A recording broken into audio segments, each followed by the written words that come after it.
मनीष कश्यप को आखिर बिहार क्यों नहीं ला रहे लोग, बावजूद उनको सख्त हिदायत दी जाती है कि आप मनीष कश्यप को फिजिकली पेश करिए, फिर भी नहीं लाया जा रहा। दो मुख्यमंत्रियों का मिल जाना आपस में एक व्यक्ति को लेकर के ये साफ दर्शाता है कि इसमें बिहार के चीफ मिनिस्टर के साथ साथ तमिलनाडु के चीफ मिनिस्टर की मिली भगत है कि मनीष कश्यप को अब तक बिहार में कोर्ट के सामने पेश नहीं किया गया। दोनों ही गवर्नमेंट मिल करके अपने पावर का गलत इस्तेमाल कर रही है और यह स्पष्ट भी कर देना चाहता हूं कि इन दो राज्यों के मजदूर जो काम करते हैं, बिहार की पहिया बनते हैं, विकास का पहिया, मान सम्मान का पहिया, इकोनॉमी का पहिया, नेता विधायक बनाने का जो खर्चा पैदा करते हैं, वो मजदूर चाहे तो 24 घंटे में तमिलनाडु बिहार दोनों के मुख्यमंत्रियों को सड़क पे ला करके अपनी बात मनवाने का ला सकती है। वो लोग मुख्यमंत्री हैं भाई, उनके आने पे तो इतनी तैयारियां हो जाती है। जब आम जनमानस डोलता है तो बड़े बड़े के सिंहासन हिल जाते हैं। जो मजदूरों की आवाज ये लड़का बनता था, आज वो मजदूर सड़कों पर हैं।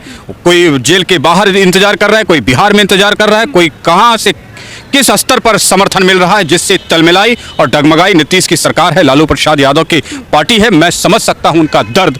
आने वाले चुनाव में मटिया मेट होने का जो डर है, उसका नतीजा है कि वो तमिलनाडु सरकार के चीफ मिनिस्टर से मिल करके मनीष कश्यप के केस को और लंबा खींच करके उसके हौसले को दबाना चाहते हैं, लोगों की सहानुभूतियों को दबाना चाहते हैं और उन मजदूरों के दिलो दिमाग से मनीष कश्यप का ख्याल हटाना चाहते हैं। दिलेरी के साथ ये बच्चा मनीष कश्यप लड़ा है अपने बच्चों के लिए, अपने बिहार वासियों के लिए, मजदूरों के लिए, कमजोर, गरीब और उन तमाम बहन बेटियों के लिए जिनके लिए मुख्यमंत्री को लड़ना था, विधायक को लड़ना था, सांसद को लड़ना था, पार्षद को लड़ना था, डीएम, एसडीएम, कलेक्टर, थानेदारों को लड़ना था। वो कभी भी उनके दिलों से नहीं जाएगा। एक आंधी, एक ज्वालामुखी बन करके वो बिहार में आएगा। बिहार वासी ये नोट कर लें, 1 साल में इस संभावित इलेक्शन जो होगा देश में, उसमें भी बिहार की जनता, आप लोग मिट्टी में मिला देंगे बिहार के नेताओं को, जिन्होंने आपके होनहार बेटे को मिट्टी में मिलाने का प्रयास कर रहे हैं। बिहार के चुनाव होंगे 2025, 30 महीने बाकी हैं। हर एक दिन, हर एक महीना बिहार की इन सत्ताधीशों के लिए काली रात की तरह आगे बढ़ रहा है और उस दिन एक पार्टी होगी, एक नेता होगा जिसे आप कहेंगे सन ऑफ बिहार, और सन ऑफ बिहार जीतेगा। और ये सन ऑफ बिहार के आगे बिहार का मुख्यमंत्री, बिहार का डिप्टी सीएम, बिहार के तमाम विधायक, सांसद हार जाएंगे। बिहार की गवर्नमेंट और तमिलनाडु की गवर्नमेंट उस बच्चे को नष्ट नाबूद करने की मंसूबा पाल के बैठी है, तो ये मंसूबे उनके कभी भी सपने में पूरे नहीं होंगे। हकीकत तो बड़ी दूर की बात है। अपने राज्य के होनहार बेटों को नष्ट कर देंगे, नष्ट नाबूद कर देंगे, वो भी दूसरे राज्य के पुलिस के हवाले करके। ये मैं समझता हूं बिहार के लिए बहुत ही निंदनीय है। यदि आपको एक्शन लेना है तो लो, जुर्म किया है तो बिहार का बेटा किया है, उसे बिहार में सजा देने का भी व्यवस्था कर सकते हो, लेकिन तुम तमिलनाडु में उसकी जिंदगी बर्बाद करके अपने ऊपर दाग ना लगे, ये जो राजनीति खेल रहे हो, इस राजनीति को हम बहुत अच्छी तरीके से समझते हैं। अगर आपका बेटा कुछ गलती करता, अगर ये नीतीश कुमार का बेटा होता तो उसकी जमानत के लिए आसमान एक कर देते, अपनी सारी पावर एक कर देते, स्टालिन के चरणों में गिर करके भीख मांग लेते और अपने बच्चे को बचा लेते। ये बिहार के बेटे के लिए क्यों नहीं करते?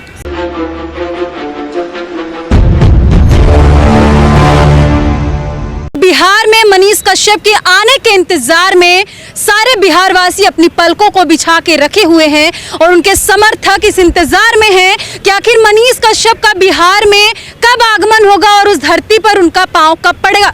लेकिन बावजूद इसके मनीष कश्यप को बिहार नहीं लाया जा रहा है।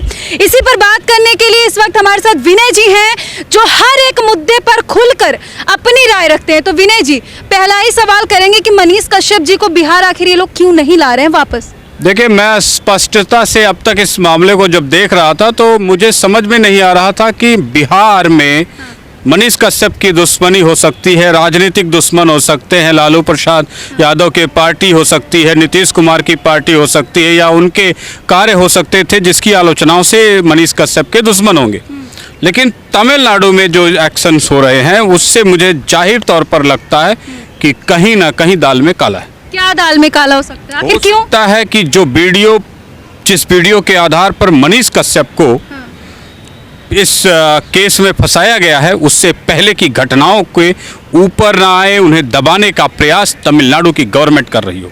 इसमें दो बातें स्पष्ट होती है। दो मुख्यमंत्रियों का मिल जाना आपस में एक व्यक्ति को लेकर के ये साफ दर्शाता है कि इसमें बिहार के चीफ मिनिस्टर के साथ साथ तमिलनाडु के चीफ मिनिस्टर की मिली भगत है कि मनीष कश्यप को अब तक बिहार में कोर्ट के सामने पेश नहीं किया गया। क्यों, उन लोग को डर लग रहा है क्या? निश्चित तौर पे आज राजनीतिक खानदान के ये जो वोट बैंक्स हैं इनमें बहुत बड़ा सेध लग चुका है। बिहार के लोग जो मजदूरों की आवाज़ ये लड़का बनता था, आज वो मजदूर सड़कों पर हैं। कोई जेल के बाहर इंतजार कर रहा है, कोई बिहार में इंतजार कर रहा है, कोई कहाँ से किस स्तर पर समर्थन मिल रहा है, जिससे तलमिलाई और डगमगाई नीतीश की सरकार है, लालू प्रसाद यादव की पार्टी है। मैं समझ सकता हूं उनका दर्द। आने वाले चुनाव में मटिया मेट होने का जो डर है उसका नतीजा है कि वो तमिलनाडु सरकार के चीफ मिनिस्टर से मिल करके मनीष कश्यप के केस को और लंबा खींच करके उसके हौसले को दबाना चाहते हैं, लोगों की सहानुभूतियों को दबाना चाहते हैं और उन मजदूरों के दिलो दिमाग से मनीष कश्यप का ख्याल हटाना चाहते हैं। क्या हट पाएगा, क्या लग रहा है? मैं समझता हूं जिस दिलेरी के साथ ये बच्चा मनीष कश्यप लड़ा है अपने बच्चों के लिए, अपने बिहार वासियों के लिए, मजदूरों के लिए, कमजोर, गरीब और उन तमाम बहन बेटियों के लिए जिनके लिए मुख्यमंत्री को लड़ना था, विधायक को लड़ना था, सांसद को लड़ना था, पार्षद को लड़ना था, डीएम, एसडीएम, कलेक्टर, थानेदारों को लड़ना था, वो कभी भी उनके दिलों से नहीं जाएगा। एक आंधी, एक ज्वालामुखी बन करके वो बिहार में आएगा। बिहार वासी ये नोट कर लें, एक साल में इस संभावित इलेक्शन जो होगा देश में, उसमें भी बिहार की जनता आप लोग मिट्टी में मिला देंगे बिहार के नेताओं को, जिन्होंने आपके होनहार बेटे को मिट्टी में मिलाने का प्रयास कर रहे हैं। दूसरी बात, जब बिहार के चुनाव होंगे 2025, 30 महीने बाकी हैं। हर एक दिन, हर एक महीना बिहार की इन सत्ताधीशों के लिए काली रात की तरह आगे बढ़ रहा है और उस दिन एक पार्टी होगी, एक नेता होगा जिसे आप कहेंगे सन ऑफ बिहार, और सन ऑफ बिहार जीतेगा। और ये सन ऑफ बिहार के आगे बिहार का मुख्यमंत्री, बिहार का डिप्टी सीएम, बिहार के तमाम विधायक, सांसद हार जाएंगे, क्योंकि भारत और इस बिहार की मिट्टी का जो सोना है वो मजदूरों के दिलों में बसा हुआ है और बिहार का मजदूर ही भारत का निर्माण करता है, बिहार का निर्माण करता है, बिहार की सरकार का निर्माण करता है। एक मिनट के लिए अगर ये बिहार के मजदूर चाहें तो बिहार और तमिलनाडु दोनों को ठप कर सकते हैं। दोनों ही गवर्नमेंट मिल करके अपने पावर का गलत इस्तेमाल कर रही है। और ये स्पष्ट भी कर देना चाहता हूं कि इन दो राज्यों के मजदूर जो काम करते हैं, बिहार की पहिया बनते हैं, विकास का पहिया, मान सम्मान का पहिया, इकॉनमी का पहिया, नेता विधायक बनाने का जो खर्चा पैदा करते हैं, वो मजदूर चाहे तो 24 घंटे में तमिलनाडु, बिहार दोनों के मुख्यमंत्रियों को सड़क पे ला करके अपनी बात मनवाने का ला सकती है। वो लोग मुख्यमंत्री हैं भाई, उनके आने पे तो इतनी तैयारियां हो जाती है। जब आम जनमानस डोलता है तो बड़े बड़े के सिंहासन हिल जाते हैं। तमिलनाडु और बिहार में है क्या, जो बिहार के बच्चों के अंदर काम करने की, इंजीनियरिंग की तमाम पोस्टों पर उनकी बेहद इंपॉर्टेंट पोस्टिंग्स है। एक बच्चा भी अगर इनकार कर दे तो एक एक फैक्ट्री बंद हो जाने वाला। रात में जागने की ड्यूटी तो बिहार के मुख्यमंत्री की थी। रात में जागने की ड्यूटी और बिहार के बच्चों के मान सम्मान की रक्षा तमिलनाडु में करने की जिम्मेदारी आरजेडी के उस डिप्टी सीएम की थी। वो तो कर ना सके, वो तो सो रहे थे।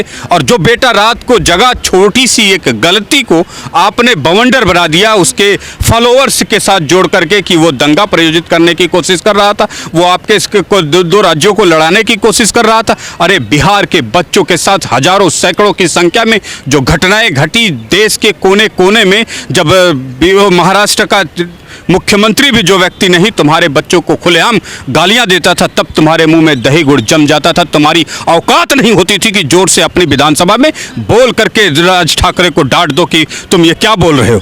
आज जब बेटा तुम्हारा आधी रात को जाग करके अपने बिहार के बच्चों के मान सम्मान के लिए लड़ने के लिए बाहर आया, खड़ा हुआ, और बिहार में ही नहीं जाके तमिलनाडु में भी वो खड़ा हुआ, तुम उसके ऊपर एनएसए लगा करके राजनीति की रोटियां सेक रहे हो। तुम्हारा दायित्व तो था कि तुम रात को जगते और वो बेटा सोता जो आज तिहाड़ तमिलनाडु की जेल में है। तुम जागते, तुम एक्शन लेते, तुम कार्रवाई करते, तुम अफवाहों पर लगाम लगाते और ये नौबत ना आती। ये नौबत इसलिए आई है कि बिहार का मुख्यमंत्री सो रहा था, बिहार का डिप्टी सीएम सो रहा था, बिहार के तमाम प्रशासनिक अधिकारी सो रहे थे और तमिलनाडु में इस तरीके की अफवाहें और घटनाएं घट रही थी।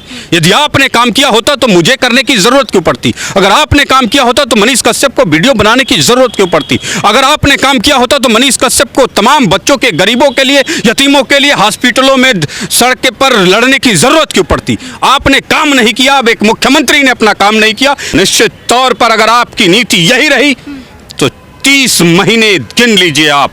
जब 2025 में बिहार का इलेक्शन होगा तो आप मिट्टी में अपनी नाक रगड़ते नजर आएंगे, पर बिहार में नजर नहीं आएंगे।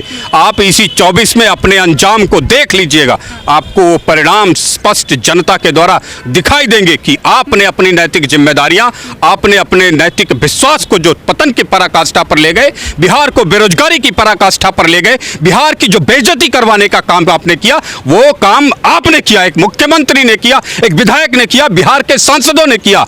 अगर बिहार के विधायकों, सांसदों और मुख्यमंत्रियों ने ढंग से काम किया होता तो मगध, जो भारत का सिरमौर था, भारत का तिलक था, विश्व पर राज करने वाला मगध, भिखारियों का मगध, गरीबों का मगध, मजदूरों का मगध, हर राज्य में बेइज्जती करने वाला मगध, पटना बिहार कैसे बन गया? ये बिहार के मुख्यमंत्री को, बिहार के तमाम विधायकों, सांसदों को बताना पड़ेगा। नहीं बताओगे, नहीं करोगे और ऐसे ही बिहार की दुर्गति करते रहोगे तो हर गली से एक मनीष कश्यप पैदा होगा, हर गली से एक प्रशांत किशोर पैदा होगा, हर गली से एक ऐसा योद्धा पैदा होगा जो ऐसे राजनेताओं की मिट्टी पलित कर देगा। बिहार वासियों, डरने की कोई जरूरत नहीं है। जो करोड़ों के घोटालेबाज हैं वो भी घर पे आके अपने घर की रोटी खा रहे हैं। जो सैकड़ों के रेपिस्ट थे वो भी आजाद घूम रहे हैं भारत में। जो अत्यधिक हत्या और आतंकवादी गतिविधियों में थे वो भारत के प्रधानमंत्री के घर में आके बिरयानी खा रहे थे। तो तुम्हारा भी मनीष कश्यप वापस आएगा, किसी का दम नहीं है उसे रोक सके, क्योंकि ये अपराध उसने अपने राज्य के हित में किया है और राज्यवासियों का आशीर्वाद ही उसके लिए वरदान साबित होगा। और बिहार के मुख्यमंत्री, बिहार के तमाम सांसदों, पार्षदों, विधायकों, ये तुम्हारी नैतिक जिम्मेदारी थी बिहार के मान सम्मान को अर्जित करने की। पानी में इज्जत डुबाई है तुम लोगों ने, लूट करके बिहार को बदनाम करके, बिहार को, बिहार की नस नस का खून निचोड़ करके बिहार बदनाम किया है तुमने। मनीष कश्यप के लिए क्या बोले? मनीष कश्यप के लिए मेरे पास सिर्फ इतना ही संदेश है, बिहार के लिए दुगनी ताकत से लड़ने का मादा अपने अंदर बनाए रखो।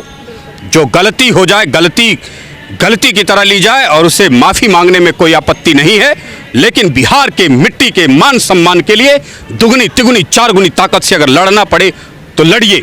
ये आपके जीवन का, आपके इस जन्म का यही कर्मफल होगा कि आप अपने मिट्टी के मान सम्मान के लिए जीवन भर लड़िए। तो कहीं ना कहीं आपने देखा किस तरीके से विनय जी ने सारे सवालों पर अलग अलग तरीके से जवाब दिया है और ये सारे जवाब शायद ही अभी तक किसी ने दिए होंगे। इनकी बातों से लेकर आप कितने सहमत हैं कमेंट में जाकर बताइएगा और मनीष कश्यप सर के इंतजार में आप कितने खड़े हैं, कितना इंतजार कर रहे हैं वो भी कमेंट में जरूर बताइएगा। आगे आपको ऐसी अपडेट देते रहेंगे। जय हिंद।